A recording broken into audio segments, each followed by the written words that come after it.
So let's take a look at how we factor trinomials, 3 terms, into its binomial factors, meaning we'll have these 2 parentheses with 2 terms in each parenthesis. So there is a sign guide that we can use. If we see 2 plus signs in the trinomial, then we will have 2 plus signs in our binomial factors.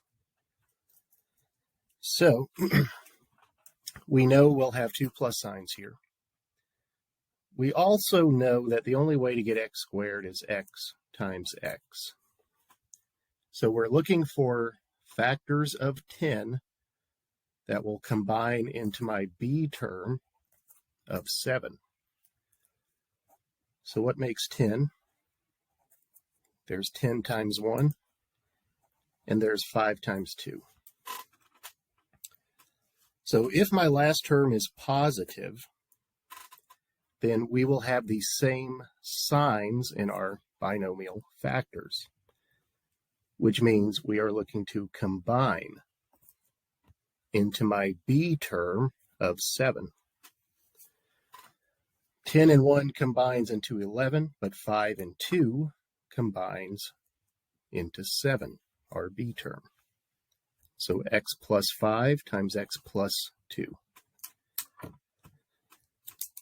The mistake that students will make is choosing the wrong factors. So I suggest that you check the O and I of your FOIL process to make sure your b term is correct. X times 2 is 2x. 5 times x is 5x. That combines into 7x. Let's look at a couple more that have different signs. For number 2, we have a minus followed by a plus in our trinomial. So in my binomial factors, in case it's hard to see, if I have a minus and a plus, then I will have 2 minus signs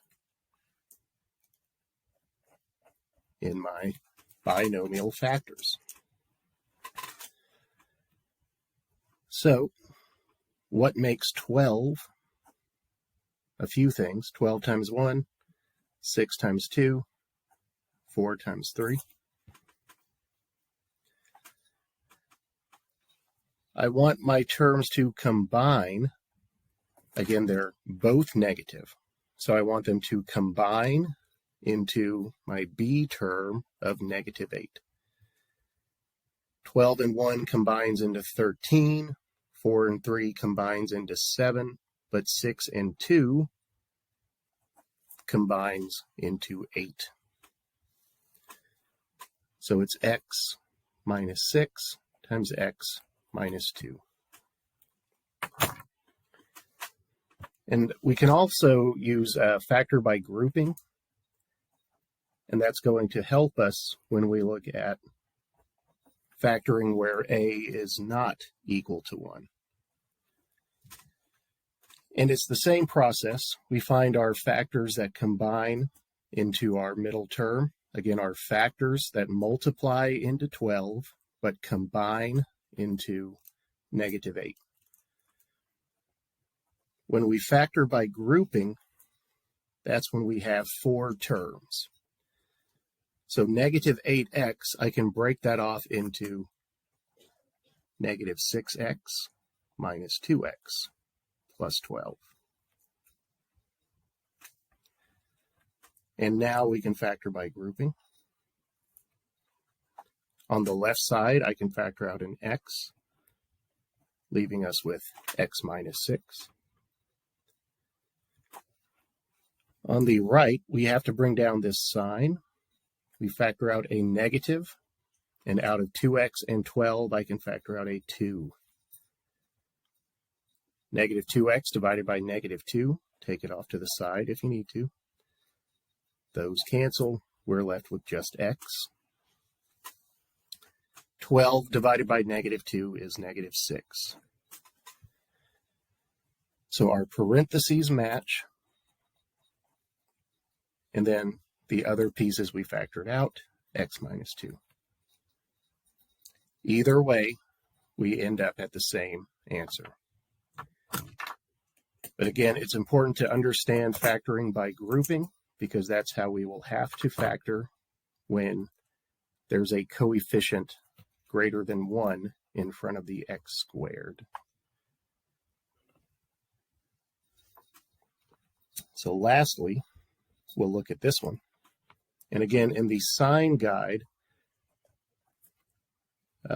whether I have minus and then a minus, or plus minus in my trinomial, as long as this last term is negative, the only way we will get a -6 is to multiply a positive and a negative value.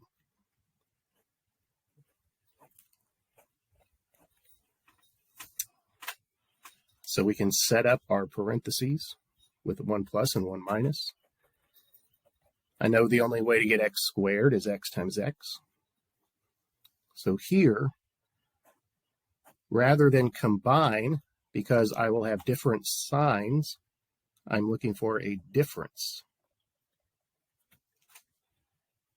that matches my b term of -1.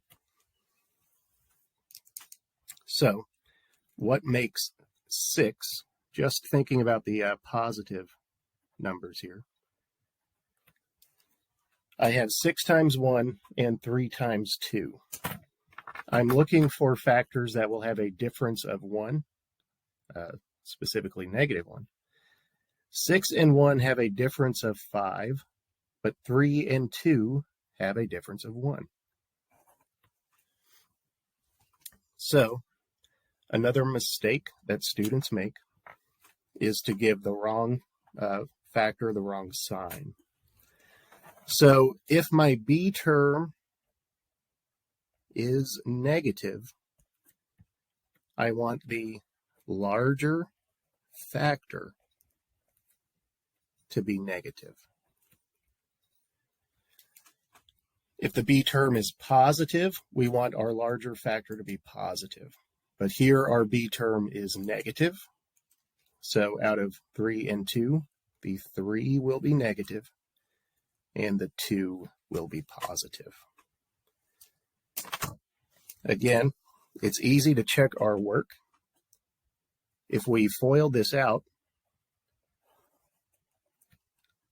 just looking at the O and I of our FOIL process, because we know x times x is x squared, we know that 2 times -3 is -6. But make sure that your middle term is correct. That's where the mistakes happen. On the outside, we get -3x. On the inside, +2x. That combines into -1x, which is what we have there. So that is factoring where a, the leading coefficient, is equal to 1,